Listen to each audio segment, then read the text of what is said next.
Et salut à tous, j'espère que vous allez bien. Aujourd'hui, on va essayer de comprendre quelle est la meilleure donnée financière. On va en regarder trois qui sont le net income, le free cash flow et l'EBITDA. L'idée, ça va être de comprendre en fait parmi ces trois mesures financières laquelle va être la plus optimale pour mesurer à la fois l'efficacité opérationnelle d'une boîte et aussi prendre en compte l'allocation de capital d'une boîte, c'est-à-dire est-ce que l'entreprise fait des dépenses en investissement qui vont donc être des bénéfices qui ne vont pas aller dans la poche de l'actionnaire. En prenant en compte ces deux éléments qui sont à la fois l'efficacité opérationnelle et l'allocation de capital, on pourra avoir une vue d'ensemble qui sera la plus précise pour mesurer le rendement potentiel d'une action pour l'actionnaire. Ok, donc on va commencer avec le net income, donc bénéfice net en français. On peut aussi le voir écrit sous la forme de earnings en anglais, notamment dans le price to earning ratio, le PER. Et donc c'est une mesure importante puisque elle est utilisée pour le PER qui est souvent le ratio de valorisation le plus commun, le plus utilisé. Le net income, c'est la dernière ligne du compte de résultat, c'est celle qui arrive tout à la fin du compte de résultat et on va s'intéresser donc à plusieurs points. On prendra toujours les mêmes points pour voir comment une mesure reflète de la réalité d'une société. Donc le net income, il va inclure toutes les dépenses opérationnelles, donc à la fois les COGS et les OPEX, ça c'est très bien. Il va inclure aussi les impôts et les charges d'intérêt, donc ça c'est plutôt un point positif. Il ne va pas inclure par contre le change in working capital, donc ça c'est plutôt un point négatif, même si dans certains cas ça peut être une bonne chose pour avoir plus de stabilité. Par contre, premier point négatif, il va exclure les dépréciations et amortissements, alors que c'est un flux non monétaire, et donc il va comptabiliser une dépense qui n'en est pas vraiment une.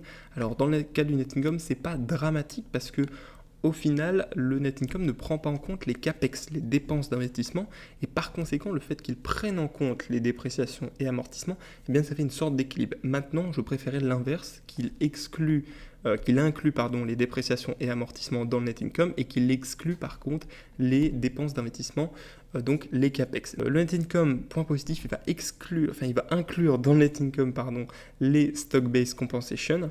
Donc ça c'est plutôt une bonne chose puisque les stock-based compensation, il ne faut pas les compter, c'est vraiment une dépense.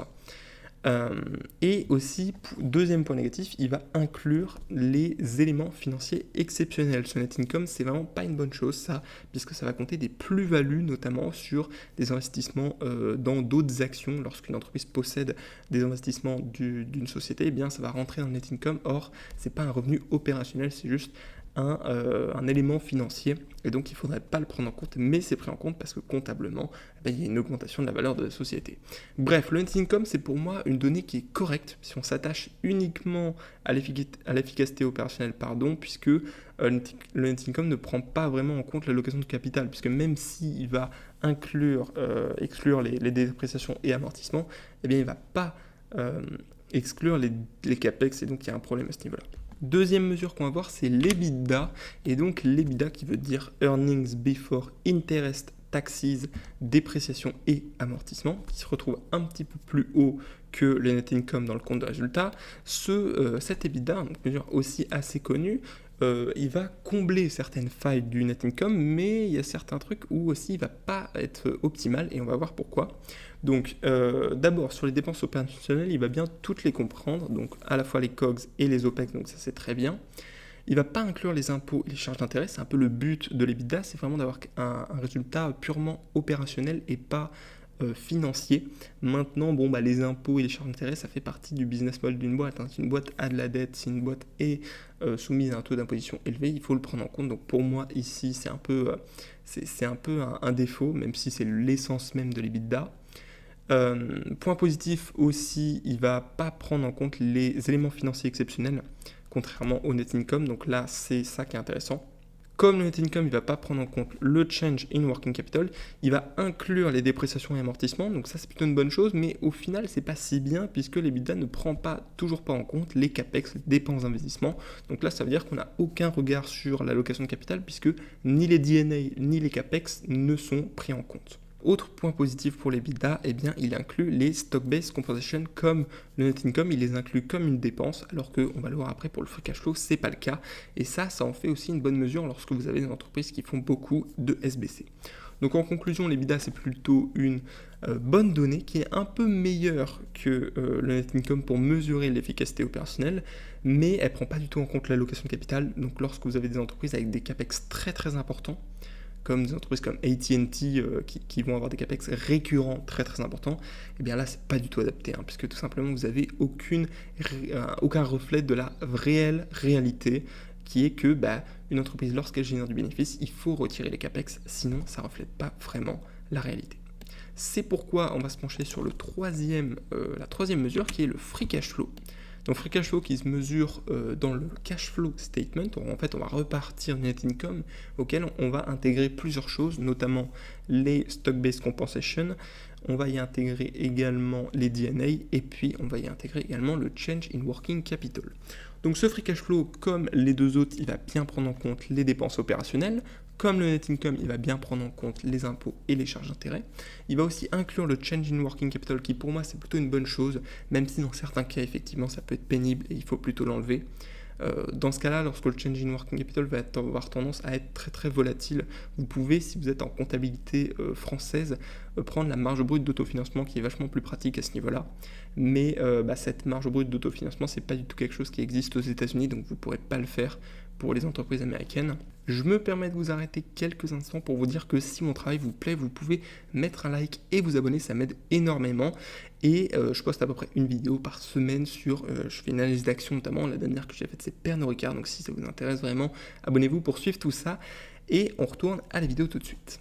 Point positif aussi du coup du free cash flow, c'est qu'il inclut donc lui les dépréciations et amortissements, il les réintègre au calcul. Et il ne va pas prendre en compte non plus les éléments financiers exceptionnels, ça c'est une bonne chose, et il va comprendre les capex, et donc ça c'est aussi une bonne chose. Le seul point négatif du free cash flow, et c'est pour ça que parfois il faut faire un ajustement, c'est les stock-based compensation. Les SBC sont comprises dans le free cash flow, et ça c'est un gros point noir pour les entreprises qui vont faire énormément de SBC. Si vous voulez un exemple, vous prenez l'exemple de Snapchat qui va avoir des SBC mais énormissimes, et qui tout simplement vont fausser la réalité de l'entreprise, puisque ça va faire croire qu'il y a un bénéfice alors qu'il n'y en a pas, et donc ça c'est un vrai problème honnêtement, et dans le cas où vous avez une entreprise qui a beaucoup de SBC, eh bien honnêtement il vaut mieux se tourner vers un net income ou un EBITDA pour comprendre si l'entreprise gagne vraiment de l'argent. En bref, le free cash flow c'est quand même une très bonne donnée pour mesurer à la fois l'efficacité opérationnelle et l'allocation de capital, puisqu'on l'a vu, donc ça prend en compte bien les capex, mais pas les dépréciations et amortissements. Ça va prendre en compte aussi le change in working capital. Moi, c'est quelque chose que j'apprécie parce que ça fait partie du business model. Si l'entreprise a un besoin en fonds de roulement important ou à l'inverse, a une capacité en fonds de roulement. Donc ça, c'est important. Et par contre, il y a ce défaut des SBC qui est évident. Par conséquent, si vous voulez avoir une mesure plus précise, vous pouvez faire une sorte d'adjusted free cash flow, comme vous ferez un adjusted EBITDA, et tout simplement vous prenez le free cash flow moins les stock-based compensation, et là vous aurez vraiment une mesure qui sera quasi parfaite, puisque le free cash flow ne prend jamais en compte aussi les dépenses d'acquisition, parce que sinon ça ferait tout simplement un free cash flow qui serait trop volatile. Mais si vous êtes sur une entreprise qui va faire beaucoup d'acquisitions, c'est important aussi de les prendre en compte, de faire une moyenne sur plusieurs années, et d'appliquer cette moyenne au free cash flow. En bref, le free cash flow, ça reste quand même la meilleure mesure. C'est en tout cas la mesure que j'utilise moi pour faire mes analyses. Et lorsqu'il y a des problèmes, vous pouvez évidemment faire des ajustements. Pourquoi c'est la meilleure mesure ? Tout simplement parce que le free cash flow, c'est la mesure la plus proche de ce qui est redistribué aux actionnaires sous forme de dividendes ou d'un rachat d'actions. En gros, le free cash flow, c'est l'argent qui reste et qui va être quasiment tout le temps redistribué aux actionnaires.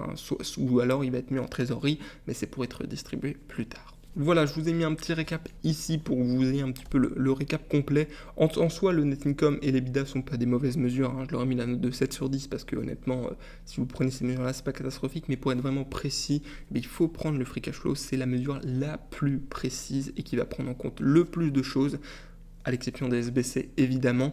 Mais de manière générale, le free cash flow sera bien dans 90% des cas. Voilà, c'était tout pour cette vidéo. J'espère que ça vous a plu. Si ça vous a plu, mettez un petit like. Et moi, je vous dis à plus pour une prochaine vidéo.